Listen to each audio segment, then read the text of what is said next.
बिस्मिल्लाहिर्रहमानिर्रहीम। लाखों करोड़ों दुरूदो सलाम मोहम्मद मुस्तफ़ा सल्लल्लाहु अलैहि वसल्लम और आले मोहम्मद पर। मैं हूं उमर दराज गोंदल।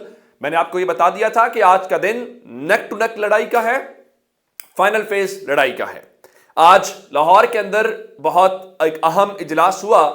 उस इजलास के बाद की सूरत हाल मैं फिलहाल आपको बाद में बताऊंगा। मैंने आपको बताया था कि एक नया प्लान तैयार किया गया है और प्लान ये है कि चीफ जस्टिस के खिलाफ सुप्रीम जुडिशल काउंसिल के अंदर एक रेफरेंस दायर किया जाए और रेफरेंस दायर करने के बाद इफ्तिखार चौधरी स्टाइल, यानी जो जनरल मुशर्रफ ने पाकिस्तान के अंदर डिक्टेटर्स ने किया वो काम ये हुकूमत करके चीफ जस्टिस को माजूल करना चाहती है। और कहा यह जाएगा जब तक चीफ जस्टिस के अपने इस रेफरेंस का फैसला नहीं हो जाता, चीफ जस्टिस अपनी इस जगह से अलग हो जाए। ये खबर मैंने आपको दी थी। अब ये खबर बाकायदा तौर पे एक जो मेरे जराए की खबर थी वो अब पब्लिक हो गई है और हुकूमत ने चीफ जस्टिस को घर भिजवाने की समरी तैयार कर ली है, जिसका मतलब बहुत वाज़ेह है कि अब करवाना है चीफ जस्टिस ने इलेक्शन तो करवा के देखें। अब ये क्या खबर है? खबर ये है कि राना सनाउल्लाह जो इस वक्त इंटीरियर मिनिस्टर के ओहदे के ऊपर फाइज हैं, उन्होंने आज इंटरनेशनल मीडिया इंडिपेंडेंट न्यूज़ को एक इंटरव्यू दिया है और इंडिपेंडेंट न्यूज़ के अंदर इंटरव्यू देते हुए उन्होंने इस बात की तस्दीक की है कि चीफ जस्टिस समेत तीन जजेस कौन से मैं आपको बता देता हूं।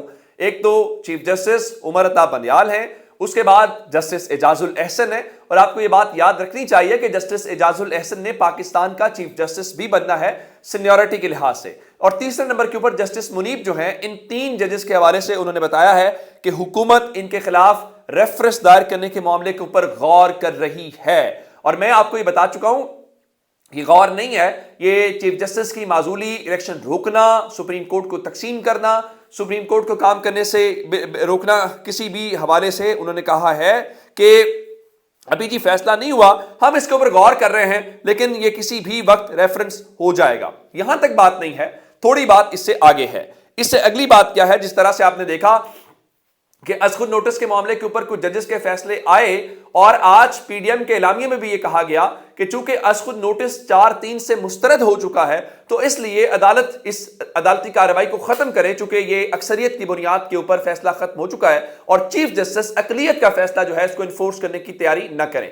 अब इससे अगली खबर जो आपको देना चाहता हूं वो अगली खबर यह है कि चूंकि जस्टिस काजी फाइज ईसा साहब वाला जो बेंच था, 3 रुकनी बेंच था, उसने एक फैसला सुनाया था और उस फैसले के अंदर यह कहा गया था कि जनाब ये जो आप अज़खुद नोटिस की इस वक्त समाअत कर रहे हैं उसको फौरी तौर पे बंद कर दें। अब ये चीफ जस्टिस ने एक सर्कुलर जारी किया और उस सर्कुलर के जरिए इसको मुस्तरद कर दिया गया। अब खबर क्या है?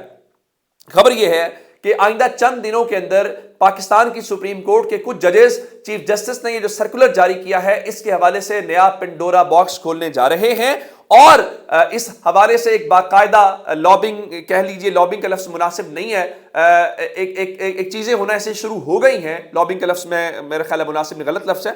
तो एक डिबेट ऐसे शुरू हो गई है कि क्या चीफ जस्टिस जो हैं वो जुडिशल ऑर्डर को एक सर्कुलर के जरिए मुस्तरद कर सकते हैं। और आने वाले चंद दिनों के अंदर खबर यह है कि सुप्रीम कोर्ट के जो कुछ जजेस हैं वो इसके ऊपर अपना रिएक्शन देंगे, गालिबन कोई फैसला जारी कर सकते हैं या बाकी चीजें जो हैं इस हवाले से। अब जाहिर है कि पीडीएम भी कह रही है कि हमारा 3 जजेस के ऊपर इख्तलाफ है, वो कह रहे हैं हम अदालत का बाइकआउट करेंगे, वो कह रहे हैं कि हमें यहां से इंसाफ की तवक्को नहीं है। तो अब इस सारी सूरत हाल में अगर सुप्रीम कोर्ट के जजेस भी ये सारा कुछ करेंगे जिसमें वो कह रहे हैं कि सुप्रीम कोर्ट को आजाद और खुद मुख्तार आईनी इदारे, इलेक्शन कमीशन के दायरे इख्तियार में मुदाखलत नहीं करनी चाहिए, यानी इलेक्शन कमीशन के भी तर्जुमान पीडीएम है, सुप्रीम कोर्ट के कुछ जजेस की भी मुबैना तौर पे तर्जुमान बनने की कोशिश सुप्रीम कोर्ट कर रही है, पीडीएम कर रही है और बाकी सारा कुछ भी किया जा रहा है। तो सवाल ये पैदा होता है कि पीडीएम और ये सारे के सारे सब सिंक्रोनाइज्ड चीजें हमें क्यों दिखाई दे रही हैं।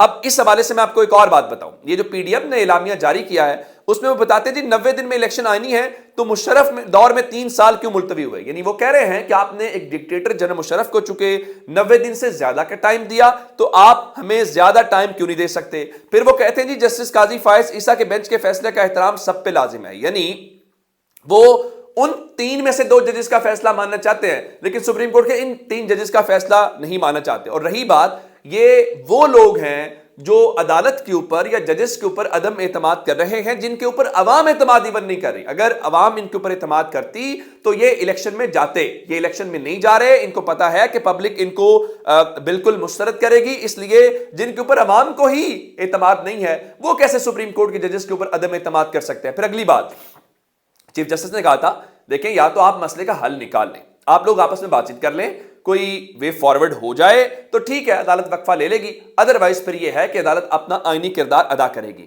فضل الرحمان صاحب نے آج پریس کانفرنس تو کی ہے جس کو ٹی وی پہ اس طرح سے کوریج بھی نہیں ملی، اس کی کیا وجوہات ہیں وہ وہی بتا سکتے ہیں، لیکن وہ فرماتے ہیں جی الیکشن کی تاریخ کے اوپر عمران خان سے کسی قسم کی بات چیت کا حصہ نہیں بنیں گے.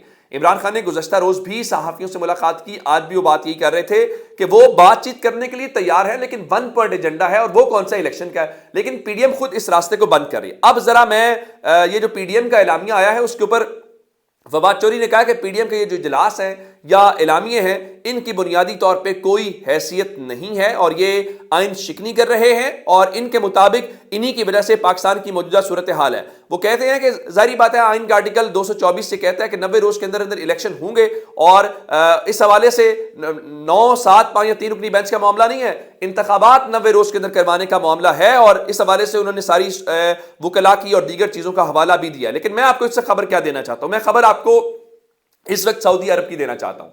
سعودی عرب کے پاکستان کے ساتھ تعلقات بھی ہیں، سعودی عرب کا پاکستان کے اوپر اثر و رسوخ بھی ہے، اس میں کوئی شک والی بات نہیں ہے، اور ہمارے جو طاقتور عہدوں کے اوپر لوگ ہیں ظاہری بات ہے ان کے بھی تعلقات ہوتے ہیں، اور سعودی عرب کا انفلوئنس تو ہوتا ہے. اب نواز شریف جو ہیں ان کے حوالے سے لے کے سعودی عرب کی جانب سے ایک چیز سامنے آئی ہے جو میں آپ کے سامنے رکھنا چاہتا ہوں. اب اس کے مطلب بہت سارے لیے جا سکتے ہیں. وہ چیز کیا ہے؟ وہ چیز یہ ہے کہ خبر یہ آئی تھی کہ نواز شریف اگر وطن واپس آئیں گے تو پہلے وہ لندن سے سعودی عرب جائیں گے، سعودی عرب سے پھر وہ پاکستان آئیں گے. اب میں فی الحال اس کو روک لیتا ہوں کہ وہ پاکستان آ رہے ہیں یا نہیں آ رہے. میں خبر آپ کو یہ دینا چاہتا ہوں کہ نواز شریف سعودی عرب کا دورہ کرنے والے ہیں. خبریں ایسی آ رہی ہیں کہ سعودی فرما روا جو محمد بن سلمان ہے کراؤن پرنس، ان کی دعوت کے اوپر وہ سعودی عرب کا دورہ کریں گے. اب سوال یہ پیدا ہوتا ہے کہ اس دورے کا مقصد کیا ہوگا یا یہ انڈیکیٹ کیا کرے گا، اس سے کیا چیز سمجھی جائے گی، یہ بہت امپورٹنٹ چیز ہے. لیکن ظاہر ہے اس کا پاکستان کی اندرونی سیاست کے اوپر بہت زیادہ امپیکٹ پڑے گا. نون لیگ اس کو اور طرح سے کیش کروائے گی، اسٹیبلشمنٹ کے حوالے سے بھی اور باقی چیزوں کو بھی تاثر دینے کی کوشش کرے گی. حالانکہ عمران خان یہ بہت واضح انداز میں کہہ چکے ہیں کہ جو کراؤن پرنس ہیں محمد بن سلمان وہ ابھی بھی عمران خان کے ساتھ رابطے میں ہیں. چونکہ جنرل باجوہ نے ایک انٹرویو دیا تھا اور کہا تھا جی انہوں نے وہ شاہ سلمان کے بیٹے کو گالی دے دی تھی. اور چلیں اگر مان بھی لیا جائے کہ حکومت کے سعودی عرب کے ساتھ بہت ہی اچھے تعلقات ہیں تو چلیں ٹھیک ہے، آئی ایم ایف کہہ رہا ہے کہ آپ نے 6 ارب ڈالر کی ہمیں وہ کر دیں. حالانکہ شہباز شریف پورے وفد کے ساتھ سعودی عرب گئے تھے، سب گئے تھے، اس کے باوجود بات نہیں بنی، وہاں سے پیسے نہیں آ رہے. تو ان شوشوں کے اوپر آپ نے نہیں رہنا کہ یہ چیزیں ہوں گی، لیکن ظاہر ہے اس کا ایک امپیکٹ تو بہرحال ہوگا. اگر ہوتا تو اب تک یہ چیزیں اور طرح سے ہوتی.